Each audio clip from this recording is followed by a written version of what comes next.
বাংলাদেশকেও আমাদের সরকার আন্তরিকভাবে প্রচেষ্টা চালাচ্ছে এবং সংস্কারগুলো দ্রুত চলছে। এগুলো যখন শেষ হবে নির্বাচনের মাধ্যমে আমরা যারা নির্বাচিত হয়ে আসবেন তাদের হাতে আমরা ক্ষমতা হস্তান্তর করে বিদায় নেব। আপনাদের সহযোগিতা চাই। এই মুহূর্তে আমাদের সবচেয়ে প্রয়োজন ঐক্য। আমরা এই দেশকে ভালোবাসি। এদেশের প্রতিটি নাগরিকের অধিকার সমান। আপনি হিন্দু, বৌদ্ধ, খ্রিস্টান, মুসলমান, রাখাইন, তারপরে বিভিন্ন জাতিগোষ্ঠী, আমরা সবাই এদেশের নাগরিক। প্রত্যেকের অধিকার সমান। এই অধিকার সুরক্ষার জন্য বাংলাদেশ সরকার অঙ্গীকারাবদ্ধ। একটা বৈষম্যহীন সমাজ রাষ্ট্র উপহার দিতে চাই। আগামীদের যারা আসবেন তাদের জন্য পথ সুগম করতে চাই।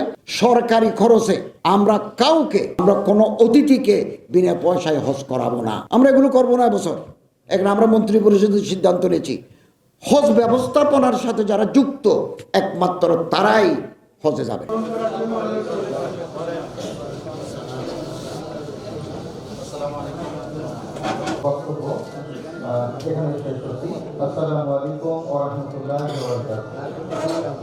পর্যায়ে বক্তব্য রাখবেন জনাব জয়নুদ্দিন মোহাম্মদ বাবর, আমির জামাত ইসলাম। সকলের পরিচয় আপনারা মধ্যে পেয়েছেন।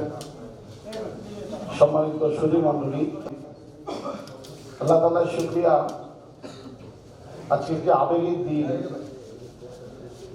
আজকের অনুষ্ঠানে পুলিশ সুপারের প্রতিনিধি হিসেবে উপস্থিত আছেন জনাব মোহাম্মদ শাহিদুর রহমান, পরিচালক, ইসলামী ফাউন্ডেশন বিভাগীয় কার্যালয় বরিশাল। আরো উপস্থিত আছেন জনাব মাওলানা সৈয়দ মোহাম্মদ মুসাদ্দিক বিল্লাহ আল মাদানী। আরো উপস্থিত আছেন জনাব মাওলানা শাহ মোহাম্মদ নেসারুল হক, সম্মানিত গভর্নর, বোর্ড অফ গভর্নর।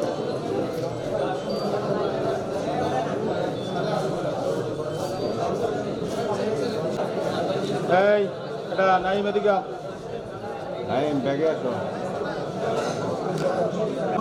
সবাই প্রধানমন্ত্রী হিসেবে উপস্থিত আছেন জনাব